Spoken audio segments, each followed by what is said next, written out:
Hello दोस्तों, नमस्कार। स्वागत है आपका सक्सेस इन हिंदी एकेडमी। देख दोस्तों, आज हमने सीरीज चला दी, यानी बहुत अच्छी खुशखबरी है।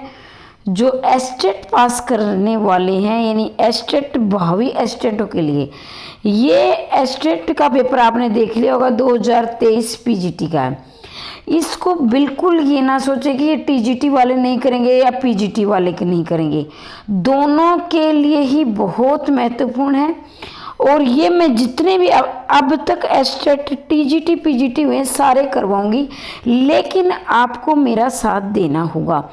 अगर आप अच्छा रिस्पॉन्स देते हो, अपना अच्छा प्रत्युत्तर देते हो, तो ही मैं इस क्रमबद्धता को चालू रखूंगी, वरना ही मुझे तो देखने हैं नहीं, क्योंकि मैं तो पहले 4 बार पास कर चुकी हूँ और मैं चाहती हूँ आपका भी हो जाए। तो ये बिल्कुल निःशुल्क रहेगा, कोई इसमें पैसा नहीं लिया जाएगा। एक अभ्यर्थी को कम से कम 5 अपने दोस्तों तक शेयर करना है, ताकि इसका ज़्यादा से ज़्यादा फ़ायदा उठा सकें। मेरे लिए फ़ायदा वाली ये बात है कि मुझे एक नया उत्साह मिलेगा कि आप लोग मुझे इतना पसंद कर रहे हो, तो मैं अगली वीडियो जल्दी ही लेकर आऊँगी। तो यही, अगर आप पहली बार चैनल पर आए हो, चाहे एस्टेट की, टीजीटी की, पीजीटी की, यानी कि टीजीटी से लेकर असिस्टेंट प्रोफेसर तक की जानकारी प्राप्त करना चाहती हूँ हिंदी, तो चैनल को सब्सक्राइब कर दें और शेयर कर दें। ठीक है, तो पीडीएफ बाकी जानकारी आपको समय के साथ मिलती रहेगी। हम शुरुआत करते हैं। 91वां प्रश्न है, 2023 में आया है, थंबनेल में देख लिया है। संज्ञा की दृष्टि से असंगत विकल्प चुनिए। संज्ञा एक विकारी पद है जिसके कारक लिंग वचन विकारक कहे जा सकते हैं। पहले तो मैं हमेशा बोलती हूँ, एस्टेट जो आपको मात देता है, मैं इसकी नस नस से वाकिफ हूँ और आपको भी होना है। सबसे पहले अंडरलाइन करना है, क्योंकि ये शब्द ही आपको फंसाएंगे। कितनी भी तैयारी कर लेना, इन शब्दों में उलझ कर रह जाओगे। ठीक है, तो सबसे पहले क्या करना है, अंडरलाइन करना है। यही शब्द आपको फंसाएंगे, तो इससे हमें क्या है, फंसना नहीं है, सचेत रहना। संज्ञा एक विकारी पद है जिसके कारक लिंग वचन के कारण विकारक कहे जा सकते हैं। देखो, शब्द कितने प्रकार के हो, 2, विकारी और अविकारी। विकारी वो होते हैं जो संज्ञा सर्वनाम अर्थ के आधार पर बदलते रहते हैं। अब अविकारी, विकारक मतलब ये क्या है, जो बदलने वाले, जो कि बदलते नहीं हैं। ठीक है, तो ये तो क्या है, ठीक है। रामायण, पृथ्वी एवं ताजमहल व्यक्तिवाद संज्ञाओं के उदाहरण, बिल्कुल, जो एक यानी एक ही शब्द का बोध कराते हैं। जैसे रामायण क्या है, एक पुस्तक का नाम है और वो एक ही है दुनिया में। ठीक है, अब आप कोई, मान लीजिए आप में से कोई लिख ले, तो भाई देखो वो प्रसिद्ध हो चुकी है, मानते हो ना। जैसे गंगा एक ही है, तो आप कहोगे दूसरी गंगा, भाई उसका वो, अगर उसका भाग हो गई या उसकी नकल, वो एक अलग चीज़ होती है। पृथ्वी भी एक ही है, ताजमहल भी एक है, तो ये व्यक्ति यानी एक विशेष व्यक्ति का बोध करवा रहे हैं, तो ये तो ठीक है। द्रव्यवाचक संज्ञाओं का प्रयोग बहुवचन में होता है तथा ऐसी संज्ञाओं को अगण्य संज्ञा भी कहा जाता है। तो ये क्या है, गलत है। मेरे उत्तर बताने से पहले आप निशान लगा लिया करो, अपने दिमाग में सोच लिया करो, ताकि आप ये मूल्यांकन कर सको। और ये मुझे बताना है, आज मैं जितने भी प्रश्न सोल्व करवाऊंगी, मुझे ये कमेंट बॉक्स में आप बताओगे आपके कितने में से कितने सही आएंगे। आपने बहुत मौज मस्ती कर ली, अब मैं आपको मौज मस्ती नहीं करने दूंगी।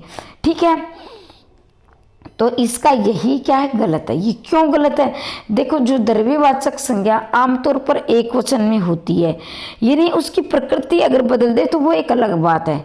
तो आप कहोगे कैसे होती है ये अगण्य। देखो अब क्या है, देखो मान लीजिए दूध है, दूध क्या द्रव्य में, पानी है। अब मैं तो आपको कहूँगी पानी लाना मेरे लिए, अब मैं ये तो मेरे लिए पानी या ले आना, दूध ले आना, तो मैं तो दूधो ले आना ऐसे नहीं बोलते। तो वो हमेशा क्या एक वचन में ही रहती है, वो कुछ ऐसी है जो प्रकृति पर निर्भर करती है। तो ये यहाँ इसका सी ही, ये क्या है, गलत है। ऐश्वर्य, थकावट के ऐसी यौगिक संज्ञा भाववाचक संज्ञाओं का उदाहरण है। देखो, यौगिक मतलब कि 2 संज्ञाओं को जोड़ना, मतलब भाववाचक है।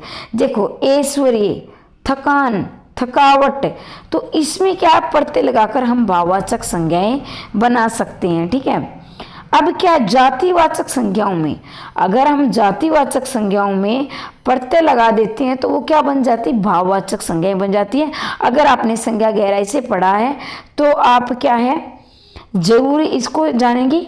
तो मैं डेली आपको एक होमवर्क दूंगी, ठीक है, और मैं आपको क्लास वर्क भी दूंगी, ठीक है, ताकि आपके अंदर जोश भर जाए, हाँ मुझे करना है। तो आज का होमवर्क है संज्ञा पढ़ के आना है। जितने भी वीडियो देख रहे हैं आज मैं आपको होमवर्क दे रही हूँ कि कल की वीडियो आएगी तो उसमें आप क्या है संज्ञा पढ़कर आएंगे, ठीक है। ये उत्तर है, ये देख लेना। रसाव के संदर्भ में असंगत, फिर हमने अंडरलाइन कर लिया। विभाव के अभाव में सताई भाव सुसुप्तावस्था में रहते हैं, ठीक है, इसको मैं चिन्ह कर देती हूँ कि आपको मैडम देख के बता रही है। अनुभव के माध्यम से रसावादन की सूचना प्राप्त होती है, तो ये क्या है, ये ठीक है। विभावों के स्थायी भाव सुसुप्ता। अब क्या स्थायी भाव सुसुप्ता क्या होती है, जैसे सोने की अवस्था, मान लीजिए बिल्कुल जो जिसमें कोई हलचल ही नहीं हो रही हो। अब स्थायी भाव क्या होते हैं, वो उनमें हलचल नहीं होती है, वो स्थायी रहते हैं। संचारी भाव संचरणशील एवं मनोवर्ती के दोधक है, ये भी क्या है बिल्कुल है। संचारी भाव मतलब संचरण होना। मान लीजिए आप अभी कुछ फील कर रहे हो, क्या फील कर रहे हो, जैसे आपने कोई ऐसी जगह कोई ऐसा दृश्य देखा जिसको मान लीजिए कोई आपने करुणा का देख लिया। मान लीजिए कोई मैं अपनी ही बता रही हूँ, कल मैंने एक यूट्यूब पर वीडियो देखी, तो एक जानवर को माफ़ कीजिए शेर ऐसे दबोच कर लेगा। तो मैं बहुत देर तक उसको शॉर्ट वीडियो में कई बार देख लेते हैं, तो मैं कई देर तक रोती रही। तो आपके मन में भी ऐसा कई बार क्या है, जैसे हम आजकल करवा चौथ की वीडियो बड़ी वायरल होती है, आपको मैं माफी इस पर बड़े उदाहरण देती हूँ, तो भाई मेरी हंसी नहीं रुकी। तो वो 1 मिनट के लिए या 2 मिनट के लिए आते हैं, बल्कि क्या कुछ सेकंडों के लिए आते हैं, तो वो विचलित करते रहते हैं। तो ये बिल्कुल सही बात है। आलंबन रसोत प्राकृतिक कारण है, जबकि उद्दीपन रसोत्पत्ति सजीव कारण है। तो इसका यही है, गलत है। आलंबन रसो प्राकृतिक कारण है, भाई नहीं, जिसके कारण, उद्दीपन का मतलब होता है जिसके कारण क्या होता है, आलंबन जो प्रकृति पर निर्भर, यानी, और आलंबन क्या, उसके माध्यम से आना, यानी किसी चीज के माध्यम से वो हमारे भाव हमारे अंदर आना। तो ये प्राकृतिक नहीं होते, ये देखा जाए तो एक किस्म से कृत्रिम होते हैं, क्योंकि ये हमारे किसी के माध्यम से पूछते हैं, ये एक माध्यम होता है, ठीक है। ये आपने गहराई से पढ़ा होगा तो आपको समझ में आएगा, लेकिन ये समझ में आएगा क्योंकि मैं आपके साथ हूँ। जब तक आपका स्टेट क्लियर नहीं होगा तो मैं, जैसे मैंने आज आपको संज्ञा टॉपिक दिया, तो मैं आऊँगी तो मैं संज्ञा से संबंधित क्वेश्चन आपसे पूछूंगी। और अभी भी सचेत रहना है कि मैं आपसे अभी भी प्रश्न 2 और पूछूंगी, हर क्लास में आपसे 2 प्रश्न पूछूंगी। स्वर एवं स्वर सहित व्यंजन अक्सर शब्द, जबकि स्वर एक स्वर रहित व्यंजन वर्ण कहलाते हैं। जो एस्टेट की जो होती है भाषा, वो एक क्लिष्ट, यानी कि केशवदास जैसी होती है। मतलब प्रश्न क्या है, उनकी भाषा घुमा फिरा कर दे, प्रश्न वही होते हैं लेकिन उनकी भाषा थोड़ी कठिन बना दी जाती है। देखो अब सुनो मेरी बात, स्वर एवं स्वर सहित व्यंजन अक्सर है, ठीक है, जबकि स्वर एवं स्वर रहित व्यंजन वर्ण कहलाते हैं। अब देखो स्वर और स्वर मिल रहे हैं। मान लीजिए मैंने आपसे, देखो मैं बिल्कुल आपको गहराई से ही समझाऊंगी। मान लीजिए मैंने ए और ए को जोड़ा तो आ बना, तो भी क्या है, ये अक्सर हो गई, मतलब कि स्वर और स्वर मिल रहे हैं, ठीक है ना, जबकि स्वर एवं स्वर रहित है। अब क्या ये स्वर है और मैंने इसमें यहां लिख देती हूँ, अब मैंने इसमें क्या जोड़ दिया, तो ये क्या हो गया, का हो गया। तो ये क्या बन गया, ये स्वर तो नहीं रहा ना, ये व्यंजन बन गया, ये वर्ण बन गया, ठीक है ना, तो ये वर्ण बन गया। तो ये बात तो बिल्कुल सही है, बिल्कुल सही है ना, कि स्वर एवं स्वर रहित मतलब वो चीज नहीं होना, सहित मतलब वो उस चीज के साथ होना, ठीक है ना। तो ये तो बात सही है। कारक चिन्ह रहित वर्ण समुदाय, जबकि देखो अगर भाषा मैं कह रही हूँ वही पेपर पास करेगा जो दिमाग पर जोर देगा, और यूट्यूब पर क्वेश्चन खेलने से पेपर पास नहीं होगा, तो थोड़ा सा मुश्किल लगेगा, 1-2 दिन फिर आदत पड़ जाएगी। तो इसलिए लास्ट तक वीडियो जरूर देखना है। कारक चिन्ह रहित वर्ण समुदाय शब्द है। अब कारक चिन्ह जैसे होते हैं ना आपके, जैसे कै का की आपने पढ़ा ना, कर्ता ने, कर्म को, कर्ण से, ये आपके 8 प्रकार के कारक होते हैं। तो ये कारक चिन्ह भी होते हैं और ये विभक्तियां भी होती हैं, स्पर्शक भी, तीनों ही नाम है। देखो कई बार पूछा जाता है कि कारक के कितने नाम है, स्पर्शक को ही कारक कहते हैं, विभक्तियों को ही कारक कहते हैं, 3 नाम है इसके, ठीक है। वर्ण समुदाय, जबकि कारक चिन्ह युक्त वर्ण समुदाय पद कहलाता है। तो ये भी क्या बात बिल्कुल ठीक है। आकांक्षा, योग्यता, संबंधी पदों का समूह वाक्य कहलाता है। बिल्कुल, क्या वाक्य बनते हैं तो वो क्या बोलते हैं, आकांक्षा भी पैदा करते हैं ना, योग्यता भी होनी चाहिए उनमें। जैसे अब वाक्य बना रहे हैं, आप क्या है, कहीं संज्ञा की जगह सर्वनाम प्रयोग कर रहे हो, कहीं विशेषण कर रहे हो, कहीं कारक लगा रहे हो, तो वो वाक्य नहीं है। वाक्य कहते हैं, जैसे आप पढ़ते हैं 2 या 2 से अधिक, आप बोल दे तो सीधा शब्दों के समूह को, तो ये परिभाषा गलत है। आपको याद रखना है 2 या 2 से अधिक शब्दों के सार्थक, यानी सार्थक मतलब उनका अर्थ निकलना चाहिए, अर्थ सही तो उसी को हम वाक्य कहेंगे। तो वही परिभाषा ये है, तो ये बिल्कुल ठीक है। अब गलती कहाँ होगी आपकी, अनुनासिक स्वर एवं व्यंजन पृथक ध्वनि, जबकि अनुस्वार की गणना स्वर व्यंजन से पृथक नहीं होती है। अब ये अनुस्वार क्या है, अनुनासिक क्या है, तो ये जैसे कि 5वां वर्ण होता है, समझ रहे हो ना। देखो मैं लिखूं कै ख ग घ ढ, ये हो गए ना 5। तो अंतिम 5 क्या होते हैं, जिनका क्या उच्चारण नाक और मुंह से दोनों से होता है, वो होते हैं अनुनासिक। अनुस्वार क्या होते हैं, जिनका उच्चारण सिर्फ नाक से होता है, ठीक है ना। तो ये क्या है, स्वर व्यंजन से पृथक नहीं है, ये क्या होते हैं, पृथक होते हैं। जबकि अनुस्वार गणना स्वर व्यंजन से पृथक नहीं होती, मतलब इसको उल्टा करके लिख दिया गया है, ठीक है। इधर का इधर लिख दिया, इधर का इधर लिख दिया, तो ये ही क्या है, गलत है, ठीक है ना। मतलब अनुनासिक का उच्चारण नाक और मुंह दोनों से होता है, और अनुस्वार का उच्चारण सिर्फ नाक से होता है, ठीक है ना। तो ये याद रखेंगे और आगे बढ़ते हैं भाई। तो मैं कल भी, आज तो मैंने आपको संज्ञा होमवर्क दिया है और मैं आपसे पूछूंगी भी।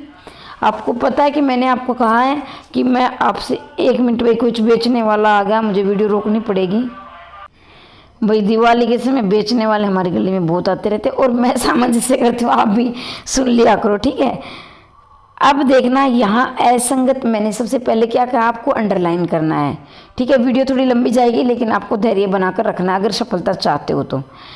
इस करुणा कलित हृदय में अब विकल रागनी बजती, ये हमारा 94वां प्रश्न है।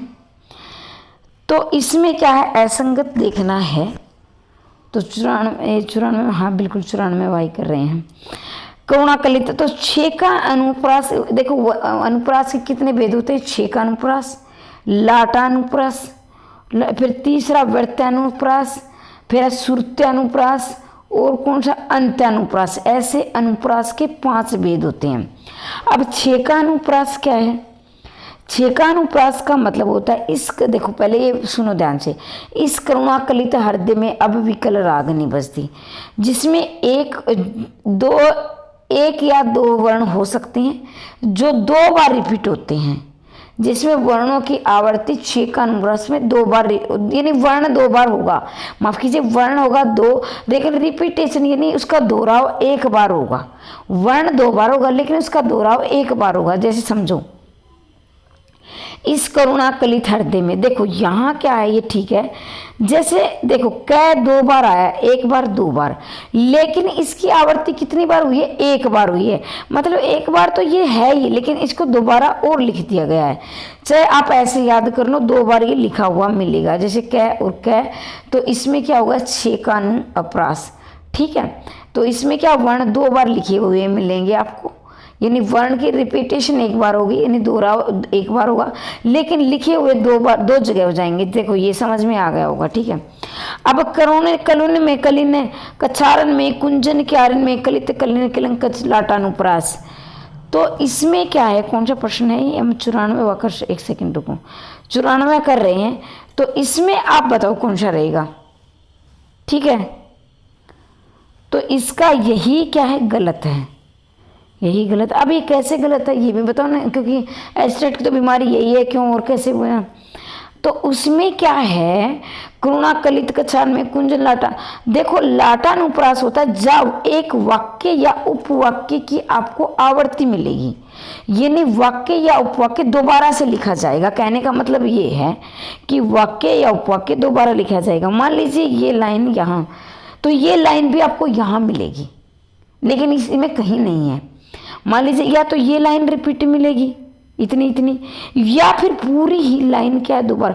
लेकिन इसका मतलब ये नहीं है कि दोबारा लिख दो, उनका अर्थ अलग हुआ, यानी अर्थ एक होगा। इनमें लाइन आपको क्या है, लाइन या आधी लाइन, ये वाक्य या उपवाक्य आपको क्या मिलेंगे, रिपीट मिलेंगे, लेकिन इसके मूल अर्थ में परिवर्तन होगा। ठीक है ना, समझ रहे हो ना आप मेरी बात। मचलते मचलते मचलते चलते ये जीव दिवस में बसे रहते हैं। देखो अर्थ जानना जरूरी नहीं है, हमें क्या बहुत ज़्यादा ज्ञानी नहीं बनना, हमें पेपर पास नहीं करना है। और बहुत वैसे ये तो बिल्कुल नहीं कहूँगी बिल्कुल किसी का अर्थ नहीं, लेकिन ज़्यादा अर्थ के पीछे आपको नहीं पढ़ना है। तो इसमें ये यमक अलंकार ठीक है, क्यों है, देखो यमक अलंकार की परिभाषा आपने, जिसमें वर्ण एक या एक से अधिक बार आएगा और उसका अर्थ भी भिन्न ही होगा। देखो यहाँ तो इसमें क्या है, दो अर्थ हैं, दो, एक आध्यात्मिक अर्थ में और एक क्या है, मतलब एक सांसारिक अर्थ में है। ठीक है, तो ये इसमें क्या है, देखो मचलते चलते ये जीव, मतलब कि देखो एक संसार में दिवस में बसे रहते हैं। या तो भाई हमारी जो जिंदगी है ना, वो कभी हम उतार चढ़ाव आते हैं, हमें चलते रहते हैं, और हमारे मतलब कि हृदय में लेकिन एक भगवान या अंतरात्मा ऐसी बसती है जो हमें चलायमान रखती है, जिसमें हम आते जाते रहते हैं। तो ये एक इस तरह से एक आध्यात्मिक और एक सांसारिक, जिसे हम भौतिक पदार्थों में जुटे रहते हैं तो भागदौड़ जिंदगी में बढ़े रहते हैं। तो ये तो एक हो गया आपका जो जिंदगी का रहस्य। दूसरा क्या है, मचलते चलते जीव, मोक्ष क्या है हमारा, का जन्म मरण भी होता रहता है। चरण चरत चिंता करत भावी न सोर, सुवर्ण को ढूंढित पर कवि बिचारी चोर। अब ये आपने बहुत बार रट रखा है, लेकिन सलेस का अर्थ आप जान लेंगे।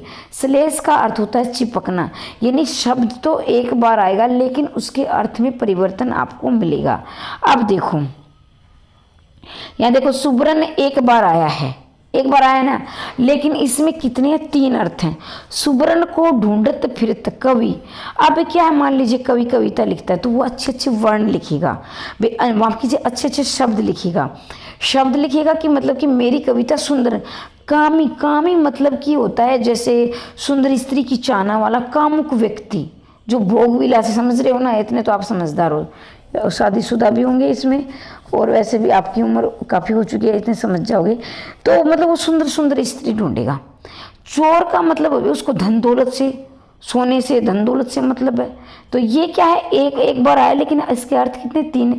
इसमें एक शब्द में तीन अर्थ चिपके हुए हैं, तो ये क्या सलेस अलंकार है। और अब क्या, समकालीन कविता की प्रमुख काव्य आंदोलन एवं प्रवर्तक की दृष्टि से कौन सा विकल्प सही नहीं है। काफ़ी समय से मेरा गला खराब चला हुआ है, और मतलब कि आप एडजस्टमेंट करेंगे, मतलब समझ में तो आता होगा ना आपको, मेरे गले में थोड़ा सा दर्द रहता है कि जब मैं थोड़ी सी लापरवाही भी करती हूँ, मेरी कहीं ना कहीं कमी भी है। बीट कविता देखो, राजकमल, ये आप बिल्कुल है ना समझ कर रट लेना है। ये प्रश्न पूछा ही पूछा जाता है, चाहे आप टीजीटी की परीक्षा दे रहे हो या पीजीटी की परीक्षा दे रहे हो, और ये बिल्कुल नहीं सोचेंगे कि ये टीजीटी वालों के लिए ही महत्वपूर्ण है या पीजीटी, हम नहीं सोल्यूशन। अगर आपको एस्टेट का सर्टिफिकेट चाहिए तो आपको दिमाग पर जोर लगाना ही होगा, ठीक है। और एस्टेट का पेपर सॉल्यूशन सभी नहीं करवाते हैं, क्योंकि भाई देखो मैं अपनी तारीफ नहीं करूँगी, इसके लिए मेहनत करनी होती है। ये नहीं कि रट कर पास एस्टेट नहीं होता है, गहराई से पास होता है एस्टेट को। बाकी शीटेट की तरह, बाकी टेट की तरह हलवा नहीं है, लेकिन मैं आपको डरा नहीं रही, थोड़ी सी मेहनत है बस।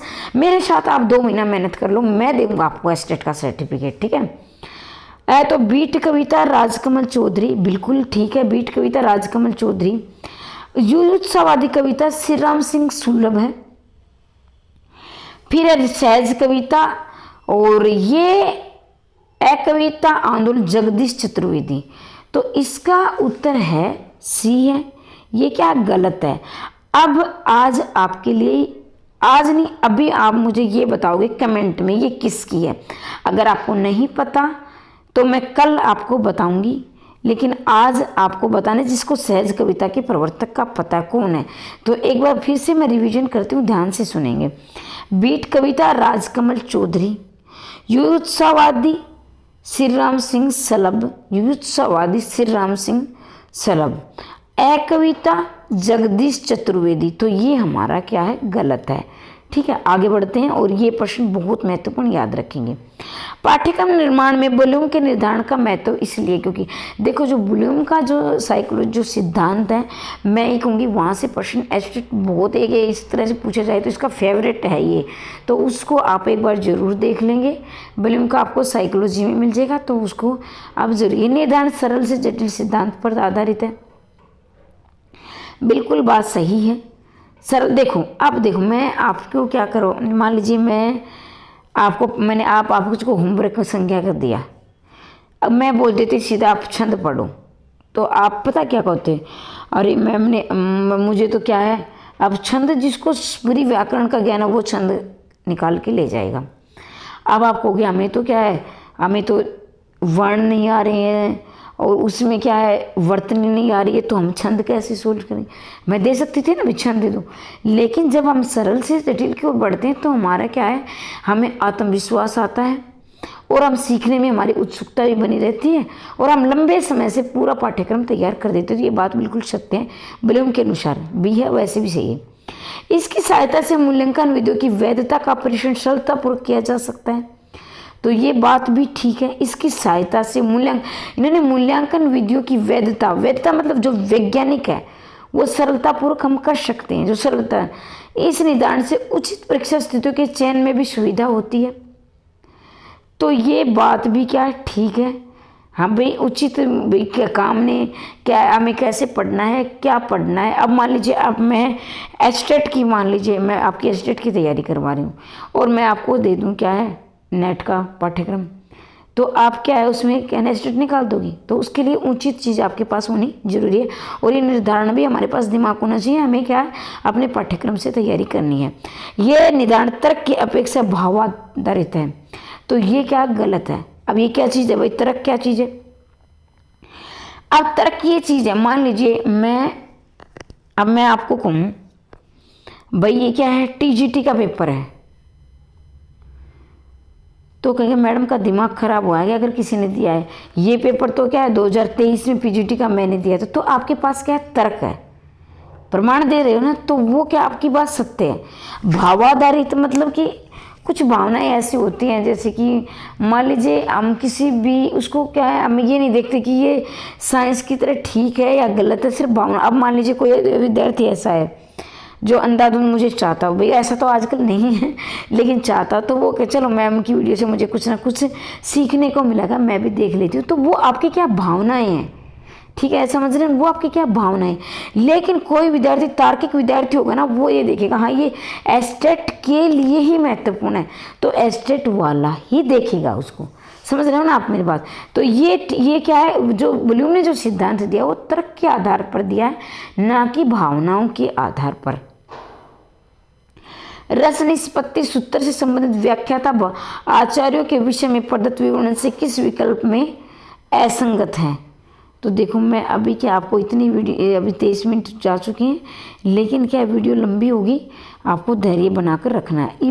मैंने अभी बताया असंगत, पहले तो मैं इसको अंडरलाइन करूंगी, आपको पेपर में ऐसे ही करना है। भट्ट ने संयोग का अर्थ उत्पादक उत्पाता भाव संबंध मानव रस की अवस्थी से साहित्य के चित्त में मानी है। अब मैं आगे मैं इसका ये उत्तर आएगा, मैं बढ़ जाऊँ आगे, लेकिन मुझे पता है आपकी कुछ समझ में नहीं आएगा। अब ये क्या चीज़ है, उत्पादक मान लीजिए अभी क्या बर्टोल्ट, ये क्या है, एक इनका सिद्धांत दिया है, किसने, बर्टोल्ट ने, असंगति। तो ये क्या है, देखो हम माफ़ कीजिए मैं असंगति मैं भी हो गई, असंगति मतलब गलत देखना है, पहले हम इसको छोड़ देंगे, यहीं आगे देखेंगे, हो सकता है दूसरा। श्री शंकु के अनुसार अनुमति, इसमें क्या है, सूत्र चित्र तुरंग के माध्यम से स्पष्ट किया गया है। देखो मैंने इसको वैसे सिद्धांत पर कर जाओगे तो बहुत गहराई वाला सिद्धांत है, लेकिन मैंने इसको ऐसे याद किया था, मुझे ये बहुत बार परीक्षा में मुझे याद ही नहीं हो रहा था। अनुमति मतलब कि आप किसी से कोई भी कार्य कर रहे हो, किसी की इजाज़त से कर रहे हो, तो जो संकुचित विचारधारा के लोग होते हैं ना वो कर रहे हैं। अब आपको कोई आपको ये कहे कि भी एस्टेट की वैकेंसी नहीं, तो क्यों पागल हो रहे हो, क्यों मुझे तैयारी कर रहे हो। लेकिन अगर आप पॉजिटिव हो तो आप ये सोचेंगे मेरे लिए तो अच्छी बात है, अब तक नहीं आई है, तो मैं तो क्या है अगली बार आएंगी तो मैं तुरंत क्या है अगला पेपर में बैठ जाऊंगा, और मेरे पास क्या है मेरे लेक्चरर की या टीचर की क्या है नौकरी मेरे हाथ में होगी। ये तो अच्छी बात है, मेरे लिए अब तक नहीं आई है तो आगे वैकेंसी ज़्यादा आएगी। तो आप क्या है आपकी विचारधारा मतलब कि विस्तार आपकी विचारधारा। लेकिन संकुचित व्यक्ति ही अनुमति लेता है दूसरों की, बाकी अपने आप जीने वाले खुद ही। चित्र तुरंग के आधार पर ही, न्याय के आधार पर ये सिद्धांत है। भट्टनायक ने इसे बोझे या बोझक माना, बिल्कुल ठीक है। तो इसको ये मैं कभी बताऊंगी आपको, वीडियो बहुत लंबी हो जा रही है क्योंकि एक जीरो से लेकर, तो ये से भट्टनायक, वैसे भट्ट से क्या है बोझक या बोझक याद कर लेंगे। अभिनव गुप्त ऐसे, अभिनव गुप्त ऐसे, अभिव्यक्तिवाद ये आप याद कर लेंगे। तो इसका उत्तर यही रहेगा, ये मतलब कि क्या है गलत है। जलकी बाल बलिकन पुटी सुखी कहे मधुराए, पलकू कपात पुलकित पलकू सिजत जात। तो ये कौन सा अनुभाव है। तो अनुभाव देखिए व्यवरणीय, सात्विक, आर्य, वाचिक। वाचिक अभी मैं बिल्कुल आपको आसानी से लेकर आगे बढ़ूंगी। वाचिक अनुभाव क्या है, जैसे मैं बोल रही हूँ तो आप क्या है सुन रहे हो, तो मैं वचना मतलब वाचक अपनी वाणी के द्वारा आप तक बात पहुंचा रही हूँ, तो ये है। आहार्य मतलब चेष्टाएं, जैसे मैं आपको ये लिख रही हूँ तो ये मेरी क्या चेष्टाएं हैं। आप टाइप करके आप मैसेज लिखो मेरे पास, तो ये भी आपकी चेष्टाएं आ रही है। सात्विक वो होते हैं जिनको हम बदल नहीं सकते हैं, तो इसका उत्तर रहेगा ऑप्शन नंबर सी रहेगा। ठीक है, आगे बढ़ते हैं। असंगत का चयन करना, सुनना और पढ़ना ग्राहक कौशल। बिल्कुल अब थोड़ा स्पीड से चलेंगे। भाई मैं क्या आप सुन रहे हो, मैं पढ़कर सुना रही हूँ, तो आप क्या ग्राहक मतलब आप क्या माफ कीजिए ज्ञान को ग्रहण कर रहे हैं। दूरत एवं गंभीर पठन मौखिक पठन के भेद है, ये क्या है यही क्या है गलत है। अब दूरत मान लीजिए कि गंभीर पठन आप मन मन में पढ़ रहे हो, तो आप दूसरों को थोड़ी ना पता है। मान लीजिए आप पढ़ भी नहीं रहे हो, मान लीजिए आप बर्तन धो रहे हो और मन मन में आप क्वेश्चन याद कर रहे हो, तो मन मन में आप लोगों की नज़र में आप क्या बर्तन धो रहे हो, लेकिन आप मन मन में पढ़ रहे हो, तो वो क्या मौखिक पठन नहीं है, वो आप अंदर ग्रहण कर रहे हो। ठीक है, तो ये मौखिक पठन के भेद नहीं है। ध्वनि शामे एवं देखो और कहो विद्या इस शिक्षण की विधियां हैं, तो ये क्या है ये सही है। ध्वनि शाम्य यानी एक ध्वनि के समान दूसरी, और देखो को विद्या पठन शिक्षण की विधियां हैं, तो इन विधियों के द्वारा भी हम सीखते हैं। एक समान ध्वनि के द्वारा भी कहकर भी सीखते हैं, बोलकर भी सीखते हैं। मौखिक अभिव्यक्ति लिखित अभिव्यक्ति के आधार से बिल्कुल सही है। मौखिक अभिव्यक्ति अब क्या है देखो, मौखिक अभिव्यक्ति मैं मौखिक अभिव्यक्ति करी बोल रही हूँ, तो ये क्या है अभिव्यक्ति एक ग्रहण करने की आधारशिला। अब जरूरी नहीं कि मैं सिर्फ आपको ही सिखा रही हूँ, मैं भी सीख रही हूँ, आपको भी सिखा रही हूँ, और मुझे भी ज्ञान की प्राप्ति हो रही है। रस कवितन अंग दूषण भूषण कलर स्वरूप दूषण करे कुरूपता। तो देखो भाई मैं वैसे इसमें ज़्यादा समय नहीं लूंगी, आपको बताऊंगी कि देख कठिन काव्य का प्रेत किसे कहा जाता है, केशवदास को। किसने कहा, रामचंद्र शुक्ल ने। केशवदास को अपने क्या है ज्ञान पर इतना घमंड था, उन्होंने कहा था कि मतलब जैसे नारी है ना आभूषण के बिना सुंदर नहीं लगती, वैसे कविता नहीं लगती है। कविता क्या है कुरूप है, तो इसलिए इसका केशवदास कैसे कुरूपता और कैसे केशवदास, उन्होंने क्या है ये आप लगा लो कि क्या कविता अलंकार के बिना क्या है कुरूप है। किसने कहा था, केशवदास ने कहा था। अब आगे बढ़ते हैं। ये वैसे देखा जाए तो साइकोलॉजी का है, लेकिन मैं आपको ये करवाऊंगी और यहाँ से प्रश्न बनता ही बनता है, जरूर याद रखेंगे थोड़ा मैं इसको, ताकि आपको आप सारे ऑप्शन देख सको और निशान भी लगा सको। मन मन में सोच लिया करो जो मैं बताने से पहले। तो 101 का देखेंगे, वर्तनी संबंधी विकार, इसका रहेगा डिस ऑर्थोग्राफिया। वर्तनी संबंधी मान लीजिए कोई कै को ख बोल रहा है, गै को ध बोल रहा है, तो इसमें क्या वर्तनी संबंधी विकार है। वर्तनी संबंधी क्या विकार है। फिर श्रवण संबंधी विकार, डिसऑर्डर प्रोसेसिंग डिसऑर्डर। तो देखो मैं अब श्रवण संबंधी, मान लीजिए अब भगवान सबको ठीक ठाक रखे, मान लीजिए किसी को श्रवण संबंधी विकार है।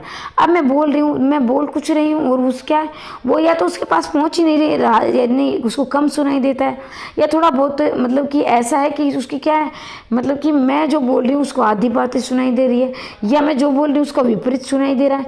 तो ये क्या श्रवण संबंधी विकार। पठन संबंधी, तो इसमें आप देखेंगे सी का रहेगा सी, डिसलेक्सिया। देखो मैंने इसको उल्टा याद किया था, पठन संबंधी, पढ़ने में कठिनाई, लेक्सिया मतलब लिखना, लेक्सिया, लेकिन मैंने कहा इसको उल्टा कर देती हूँ मैं, पढ़ना और लिखना, लेखन संबंधी डिस्ग्राफिया। अब देखो आपने अगर ऐसे, मैंने ये 6th क्लास में यानी 6ठी क्लास में एक मैथ का, वैसे मैं मैथ में बहुत ज़्यादा नहीं हूँ, लेकिन बताओ ऐसा आपने एक चैप्टर पढ़ा होगा, और ऐसे करके जनसंख्या पर 2011 कितनी थी, फिर 12 कितनी थी, 13 की, तो ऐसे ग्राफ बनता था। तो उस ग्राफ के द्वारा हम मैथ के सवाल निकालते थे, भाई इसकी जनसंख्या इतनी होगी तो ऐसे निकालेंगे। तो ग्राफ क्या करते हैं हम, लिख कर निकालते हैं, बनाकर निकालते हो ना, तो ग्राफ का क्या, ग्राफ हम लिख कर निकालेंगे, लेखन से निकालेंगे। तो इसका ये हो जाएगा, तो इसका उत्तर रहेगा ऑप्शन नंबर सी रहेगा, ये आ जाएगा। एक बार आप खुद से मेरे वीडियो को रोक कर लेना। शक्ति निपुणता लोकमत वितुपति अरु अभ्यास अरु प्रतिभाते होत लाखों ललित प्रकाश। तो देखो यहाँ पति आया है और यहाँ श्रीपति, ठीक है। तो मैं अब बहुत लंबी हो जाएगी भी ऐसी वीडियो, मैं जल्दी जल्दी करूँगी। अब 103 का रहेगा आपका बी। देखो आपने बीएड में क्या करना, मैं जब तक संतुष्ट नहीं होती हूँ जब तक मैं अच्छी प्रकार से आपको समझा ना लूँ। देखो आपने एक जो आपने प्रैक्टिस की थी पढ़ाने की, तो उस समय प्रस्तावना आपको दिया जाता था जो, तो उसमें एक भूमिका होती थी प्रस्तावना जो 5-6 मिनट की होती थी, ज़्यादा से ज़्यादा 5-6 मिनट की। तो मतलब वो एक सामान्य, तो प्रस्तावना में आपको बच्चों का पूर्व ज्ञान लेना होता था कि हम जो टॉपिक पढ़ाने जा रहे हैं क्या अगला टॉपिक उससे थोड़ा बहुत जानकारी हो। फिर क्या है, आप टॉपिक की घोषणा कर रहे थे, भी मैं आज आपको ये टॉपिक पढ़ाने वाली हूँ या पढ़ाता हूँ। उद्देश्य कथन, फिर इस टॉपिक का उद्देश्य क्या है। मान लीजिए मैं आपको यही बता दूँ, मैंने पहले आपको बताया कि ये एस्टेट की ये है, ये सभी के लिए महत्वपूर्ण है। फिर इसका उद्देश्य बताया कि एस्टेट पास हो जाएगा। प्रस्तुतिकरण, फिर मैं प्रस्तुत कर रही हूँ कि भाई ये प्रश्न है, मतलब कि ये इतना पढ़ाऊंगी। फिर मैं श्यामपट्ट, जैसे मैं अभी लिख भी रही हूँ, तो ये भी सामान्यकरण। फिर मैं इसका क्या पूरा बताऊंगी, निचोड़ ये रहेगा। नियमनकरण, ये मतलब नियमों के अनुसार बताऊंगी। तो ये एक इसका प्रोसेस रहेगा। तो इसका रहेगा ऑप्शन नंबर, माफ़ कीजिए 103 का बी रहेगा, यही आएगा, बी आएगा। आगे बढ़ते हैं, 104 है, वीडियो लंबी तो होगी। लक्षणा अभिधा पुस्तक कहाँ, व्यंजना शब्दशक्ति प्रत्यात्ता कहाँ, मुख्यार्थ योग रूढ़ि या प्रयोजन, इन तीनों को मुख्य लक्षण समुचित हेतु कहा जा सकता है जब सादृश्य संबंध की स्थिति अन्य में लक्षित ज्ञान और गुणी लक्षणा होती है। तो 104 का आपका रहेगा डी, ये संगत गलत चुनना है। अब ये मैंने आपने क्या बता दिया, हमें सर से ऊपर की जाए। देखो जो शब्द की उसकी 3 भेद होते हैं, अभिधा, लक्षणा और व्यंजना। अभिधा, लक्षणा, व्यंजना। अभिधा मतलब कि जो जैसी बातें होती वही लिखी जाती। लक्षणा मतलब उसमें आपको उस बात के लक्षण दिखाई देंगे। व्यंजना मतलब कि आपके जो है ना, व्यंजन की एक भावना के आधार, मतलब उसका अर्थ गहराई वाला होगा। अभिधा जो वाक्य होता वही उसका अर्थ जो आप समझ जाओगे। लक्षणा शब्द की अभिधा पुच्छ भूता कहा जा सकता है। अब ये क्या है, लक्षणा का नाम है, उपनाम है, ये याद, ये तो आपको रटना पड़ेगा, ठीक है, इसको मैं कुछ नहीं समझाऊंगी। व्यंजना शब्द शक्ति का ही प्रत्यतना कहा जाता, तो ये भी क्या है, इसका नाम है, उपनाम कहा जाता है। तो ये भी आप याद रखेंगे, वीडियो को रोक कर याद रखना। फिर क्या है, मुख्यार्थ रूढ़ि प्रयोजन, तीनों के समुचित हेतु कहा जा सकता है।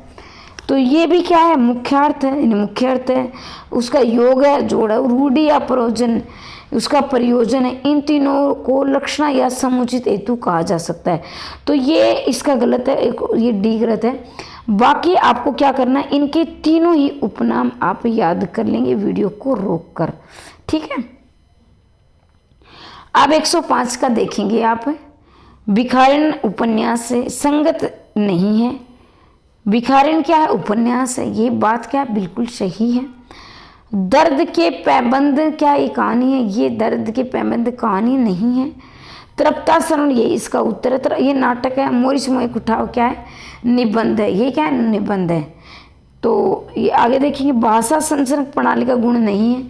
एक शिक्षक को रोचक क्रियाशील बनाती है, बिल्कुल बात है, शिक्षण को रोचक और क्रियाशील बनाएगी भाषा संचरण। इसमें व्याकरण की पाठ्यपुस्तक की आवश्यकता नहीं होती है। तो भाई इसमें व्याकरण की पाठ्यपुस्तक की आवश्यकता होती है। इस विधि में समय सर्वाधिक लगता है, ये बात बिल्कुल गलत है। इस विधि में समय बहुत कम लगता है। ये विधि की शिक्षार्थी केंद्रित तो इसका ऑप्शन नंबर सी इसका गलत हो जाएगा। राजत रंग ने दोष जुत कविता वनिता मित बुदल हाला होत गंगा घट अपवित्र, तो इसका रहेगा ऑप्शन नंबर ए। ये केशव दास की, देखो इसकी भाषा कितनी क्लिष्ट लग रही है ना। तो ये 120 की केशव की कठिन काव्य के प्रेत रामचंद्र शुक्ल ने कहा था।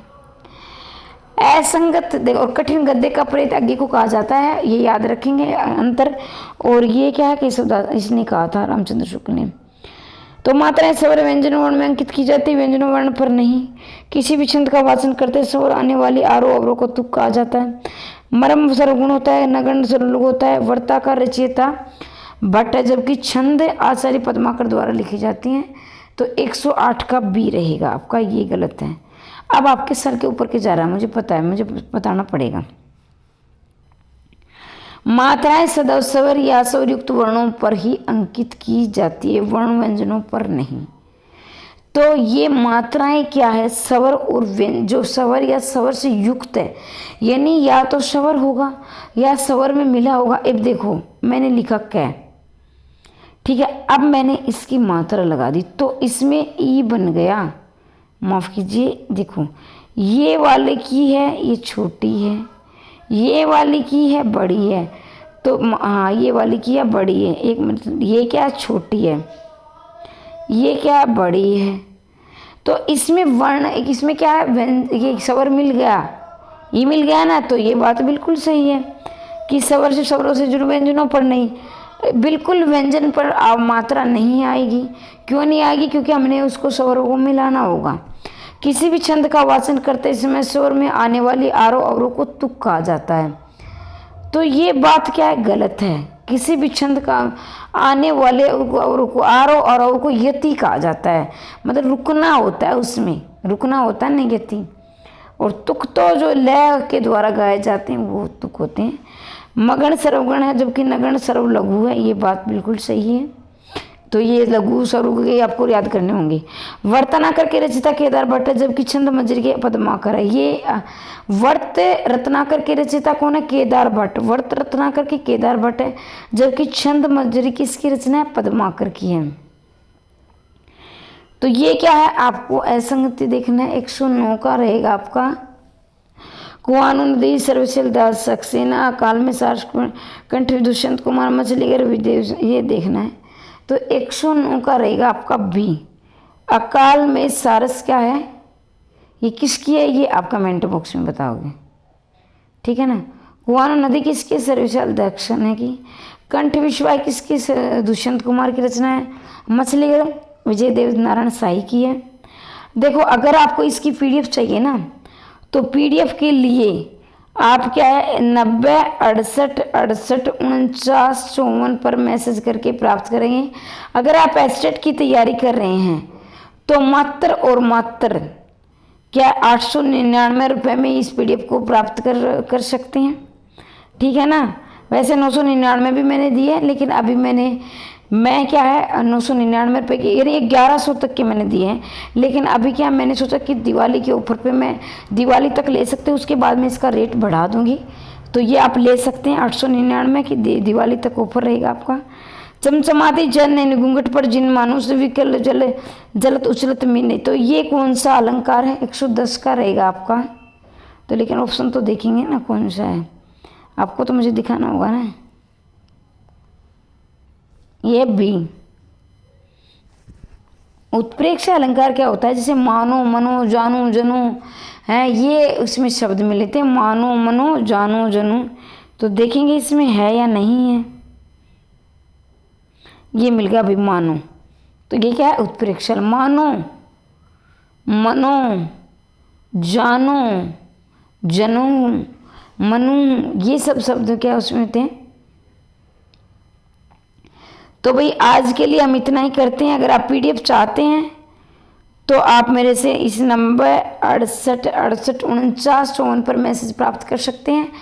मैसेज करके प्राप्त या संदेश भेजकर, यानी इसमें वॉइस कॉलिंग की सुविधा है, व्हाट्सएप कॉलिंग कर सकते हैं। वैसे कॉल शायद ना भी मिल पाए, तो इसके लिए माफ़ी चाहती हूँ। अगर ये PDF चाहिए तो पेड वालों को मिलेगी, निःशुल्क क्लास आपको मिलती रहेंगी। डेली मैं क्लास डालूंगी एस्टेट की, और इसको ज़्यादा से ज़्यादा शेयर करें अपने साथियों को। टीजीटी पीजीटी वाले दोनों के लिए ही महत्वपूर्ण है, ये ना सोचे पीजीटी वाला, क्योंकि एस्टेट का लेवल थोड़ा हार्ड जाता है। अगर आपको एस्टेट लेना है तो आपको डेली क्लास देखनी ही होगी। तो आज के लिए इतना ही। हमेशा हंसते रहिए, मुस्कुराते रहिए, दिन दोगुनी रात चौगुनी उन्नति करते रहिए।